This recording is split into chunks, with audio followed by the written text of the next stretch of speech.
Continuemos desarrollando este módulo 2. Ahora vamos a pasar a hablar, aunque brevemente, pero me parece que es un tema muy interesante y que seguro que los alumnos así lo van a contemplar, de otros síntomas relacionados con asma o, lo que es lo mismo, otras formas de presentación, otras caras que tiene este teatro.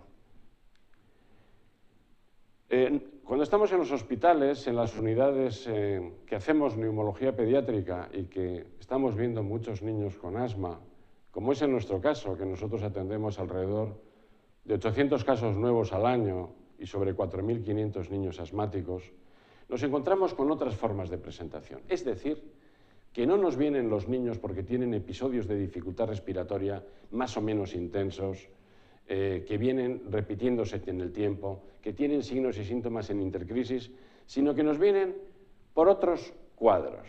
En primer lugar, la tos recurrente, es decir, este niño que con independencia de la edad tose en ausencia de constipados y que tose fundamentalmente de noche, con una tos seca, accesual, que tose cuando ríe o llora, esfuerzo físico, que tose cuando hace ejercicio físico en las escuelas, en los colegios, que tose y que se cansa más o menos.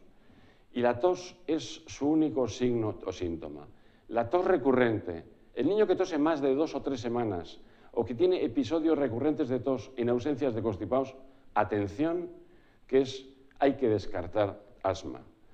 Otro de los cuadros clínicos muy habituales que vemos en las unidades especializadas y que ustedes seguramente tienen oportunidad de ver son aquellos casos que nos dicen este niño ha tenido 2 o más episodios de neumonía. Qué raro. Si la población general no tiene neumonías, ¿por qué un niño va a tener 2 o 3 o 4 neumonías?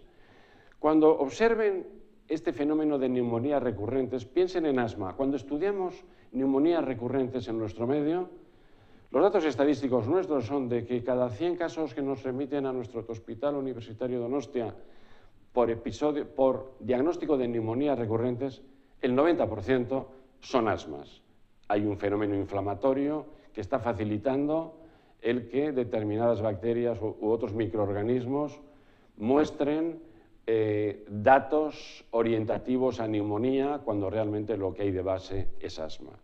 Y por último, otra tercera forma de presentarse el asma más atípica, aunque las tres son formas, que duda cabe, típicas, son aquellos niños que dicen sus padres y sus madres que con el ejercicio físico tosen.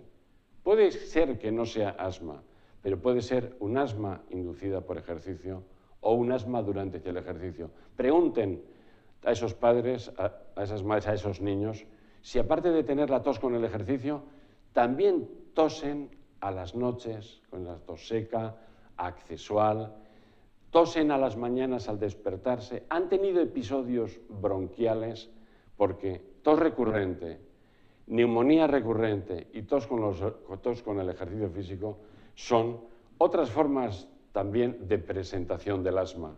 Y estas tres manifestaciones, aunque menos frecuentes, deben de estar presentes en nuestro conocimiento del asma infantil, sobre todo en los niños algo más mayores. Muchas gracias.